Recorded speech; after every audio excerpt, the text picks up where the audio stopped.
Weeks ago, I had another smoked DMT trip, and I did this one just so that I can get more material for my artwork, because that's basically what I do, is I try to draw what I'm seeing in my DMT trips.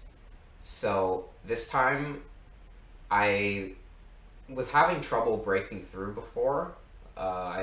I'm guessing it was not good enough product, so I fixed that situation and then tried it again, and then I was finally able to break through. But I've noticed that it takes more product for me to break through now. Like, it used to take a lot less, but now I'm finding it takes more. So it kind of like fluctuates. So sometimes you'll need less, and sometimes you'll need more. I find that looks can be very deceiving with quality, and just because it looks good doesn't mean that it is, and vice versa. So anyways, when I smoked the 30 milligrams in a bong, I remember that I was looking down, and I was seeing this geometric structure start to form.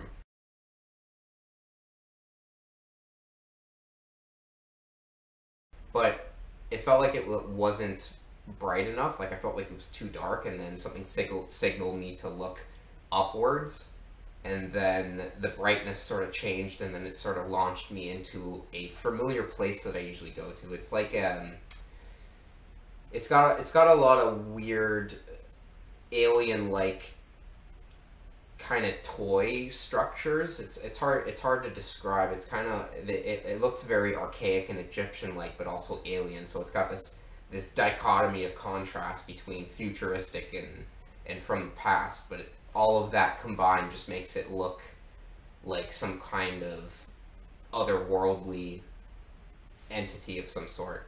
But I usually see these figures, and they're humanoid figures, but they're really long and tube-like. I called them wacky waving inflatable arm flailing tube men, like the Family Guy episode with the Al Harrington guy. And I've seen some of them in car dealerships as well.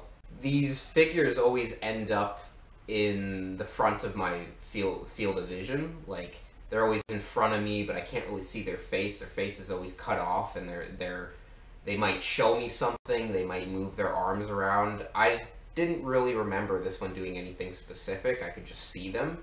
But I think it's really interesting that I see these tube-like structures a lot. Like, they seem to be a reoccurring element. I know I've made a trip report in the past talking about, like, this tube little clown guy that was on the wall, and I think it was in the Pennywise trip report that I made. But after the trip, I started to draw, like, the main sort of concepts of what it was and what I could remember, and that was basically, like, the tube guy. So I'm trying to make, like, a piece based on that guy and the scenery, and the scenery is kind of like, it's very complex and geometry based.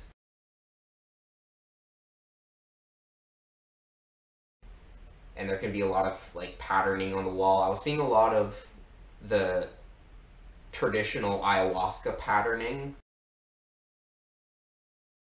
So after the trip, I felt very grateful that I broke through after a long hassle of not being able to. So I was pretty pleased with it, but I was hoping that I probably could have, like, I was hoping that I could have went deeper, because I felt like it wasn't as intense as it could be, or a lot of other trips have been for me, but it was definitely sufficient for what I needed, and that was something to draw for a next piece.